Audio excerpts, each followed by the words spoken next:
সুপ্রিয় শিক্ষার্থীবৃন্দ, আশা রাখি সকলে ভালো আছো, সুস্থ আছো, অবশ্যই স্বাস্থ্যবিধি মেনে চলছো।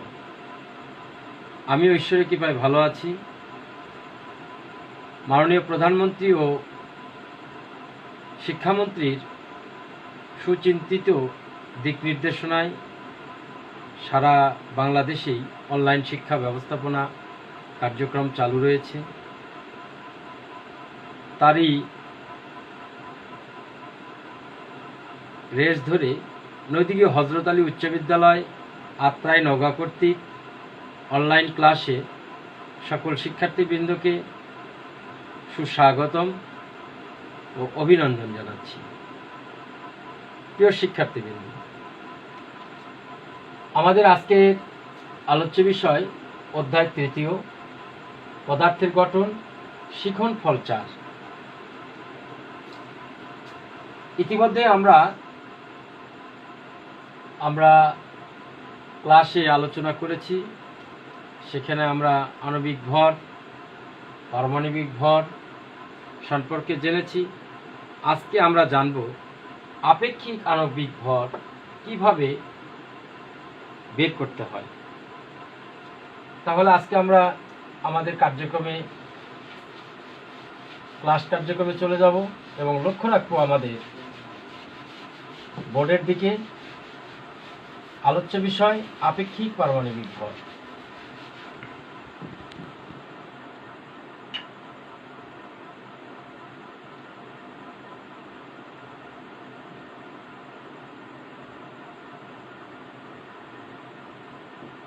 আপেক্ষিক আণবিক ভর। আণবিক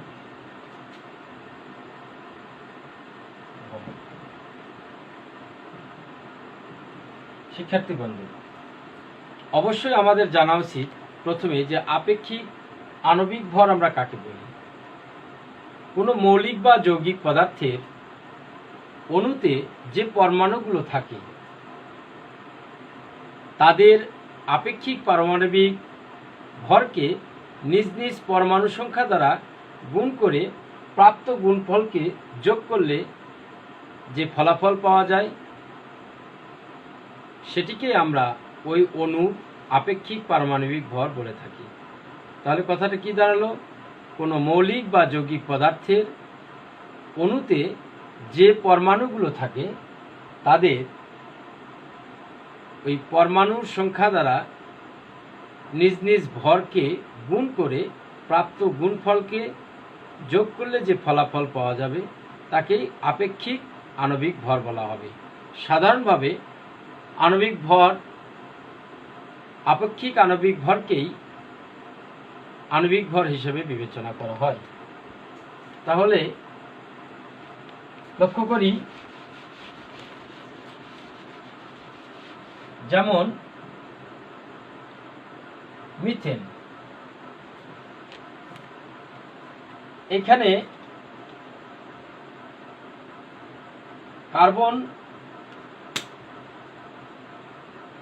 কার্বনের পারমাণবিক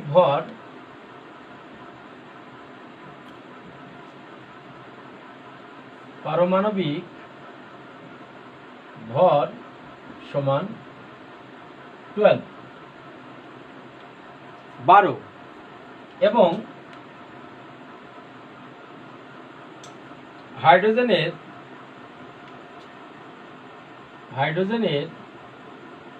পারমাণবিক ভর সমান 1।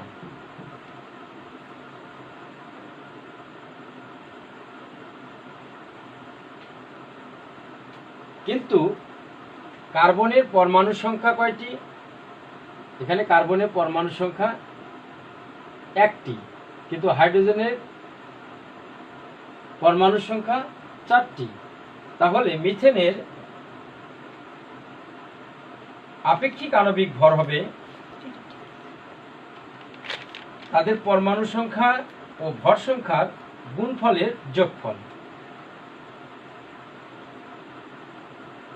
তাদের পরমাণু সংখ্যা ও পারমাণবিক ভর সংখ্যার গুণফলের যোগফল সুতরাং মিথেনের আপেক্ষিক আণবিক ভর সমান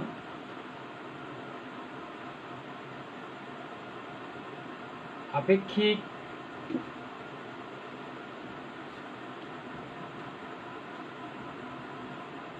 আণবিক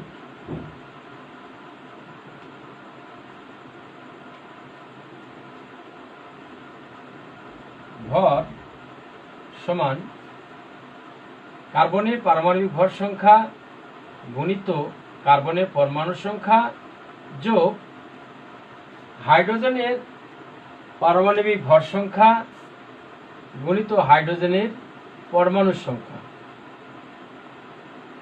তাহলে গুণফল সমান কত দাঁড়াবে?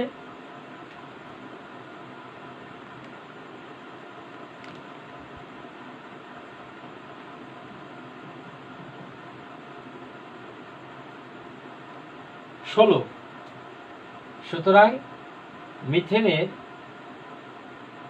আপেক্ষিক আণবিক ভর হবে 16। অনুরূপভাবে যদি আমরা দেখি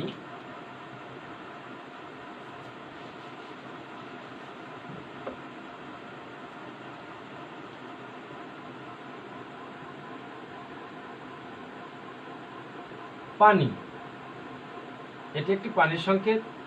তাহলে পানির আপেক্ষিক আণবিক ভর কত হবে? তাহলে এখানে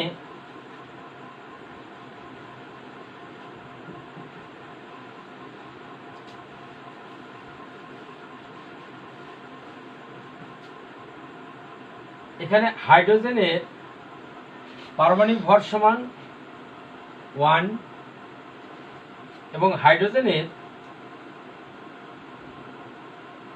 পরমাণু সংখ্যা কয়টি? 2টি। কিন্তু অক্সিজেনের ভর সংখ্যা 16, অক্সিজেনের পরমাণু সংখ্যা কয়টি? 1টি। কেননা 2 পরমাণু, এখানে হাইড্রোজেন এবং এখনো অক্সিজেন মিলে হয়েছে পানি। সুতরাং পানির আপেক্ষিক আণবিক ভর হবে আপেক্ষিক আণবিক ভর সমান হাইড্রোজেনের ভর সংখ্যা গুণিত পরমাণু সংখ্যা যোগ অক্সিজেনের ভর সংখ্যা গুণিত পরমাণু সংখ্যা। দুটির গুণফল ও যোগফল মিলে হয় কত? 2 যোগ 16 = 18। তাহলে এটি হচ্ছে পানির আপেক্ষিক আণবিক ভর। আবার যদি আমরা লক্ষ্য করি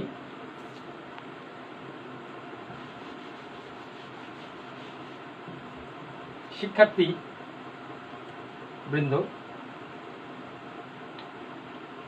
আপেক্ষিক আণবিক ভরটা নির্ভর করছে কি? তাহলে আমাদের অবশ্যই পারমাণবিক ভরগুলোকে স্মরণে রাখা, যেটি বিগত ক্লাসে শেখানো হয়েছে এবং তোমরা মনোযোগ সহকারে সেটি শিখে ক্লাসে যথেষ্ট তার প্রমাণ রেখেছ। সুতরাং সেগুলোকে মনে রাখলেই কেবলমাত্র আপেক্ষিক আণবিক ভর বের করা সম্ভব। কিন্তু পারমাণবিক ভরগুলোকে যদি কেউ বিস্মরিত হয়ে যায় তাহলে সেটি কখনোই আপেক্ষিক আণবিক ভর বের করতে সহায়তা করবে না। সুতরাং এগুলো বারংবার প্র্যাকটিস করতে হবে এবং স্মরণে রাখতে হবে। আমরা লক্ষ্য করি, যদি এবার আমরা হাইড্রোক্লোরিক অ্যাসিডের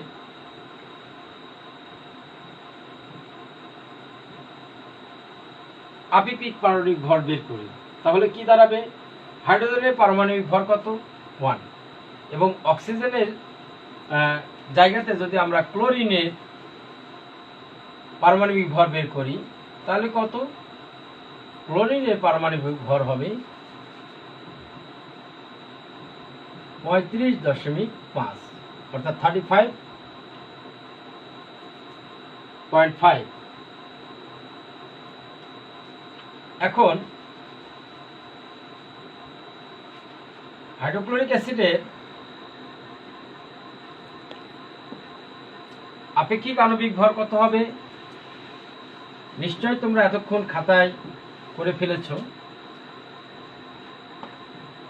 কিন্তু আজকে করোনা জড়িত কারণে আমরা একত্রিত হতে পারছি না, তবে তোমরা নিশ্চয় একের পর এক করবে এবং মেসেঞ্জারে তা পাঠিয়ে দিবে। আমাদের নদীকে হজরত আলী উচ্চ বিদ্যালয়ের অনলাইন যে শিক্ষা কার্যক্রম, সেখানে আমাদের শ্রদ্ধেয় শিক্ষকগণ সর্বদাই উন্মুখ রয়েছে এবং তারা সচেতনতার সহিত তোমাদের দিকে লক্ষ্য রাখবে এবং তোমাদের প্রয়োজনীয় সমস্যার সমাধান করে দিবে।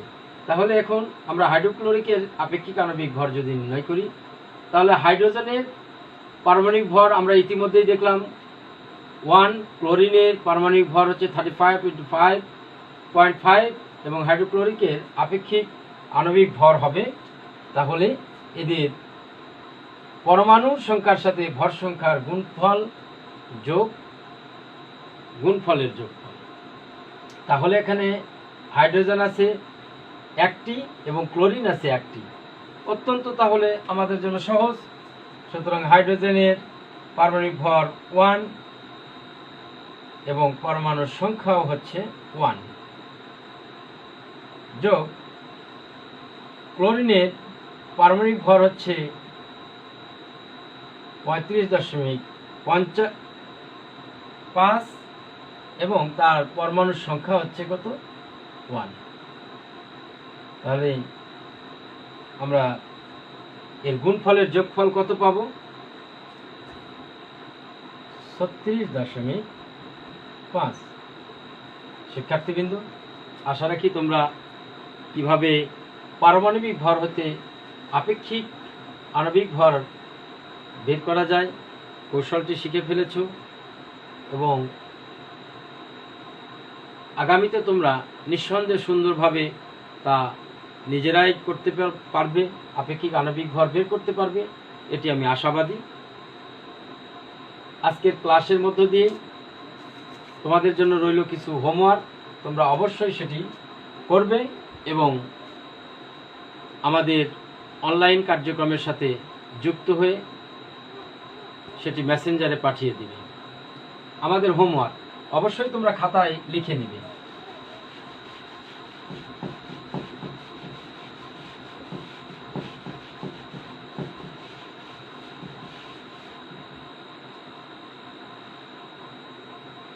বাড়ির কাজ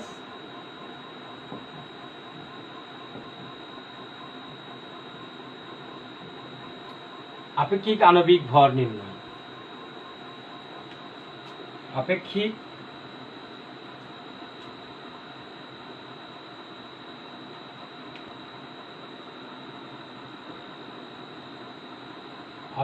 আণবিক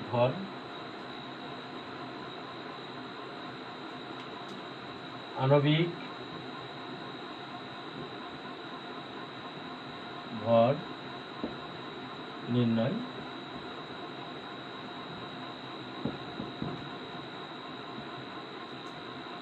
পটাশিয়াম ক্লোরাইড,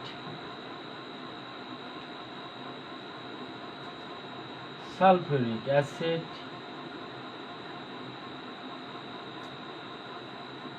সোডিয়াম ক্লোরাইড,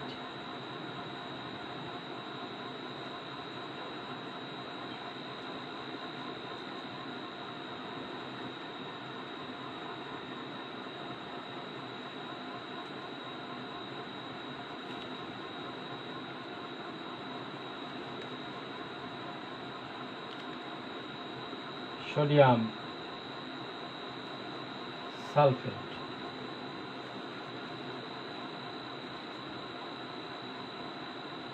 সুপ্রিয় শিক্ষার্থী, আজকের মতো ক্লাস এখানেই ইতি টানছি এবং আগামী ক্লাস সে তোমাদের সঙ্গে একাত্ম হওয়ার জন্য ঈশ্বর সকলকে সুস্থ রাখুন সেই কামনা করছি। ধন্যবাদ সকলকে।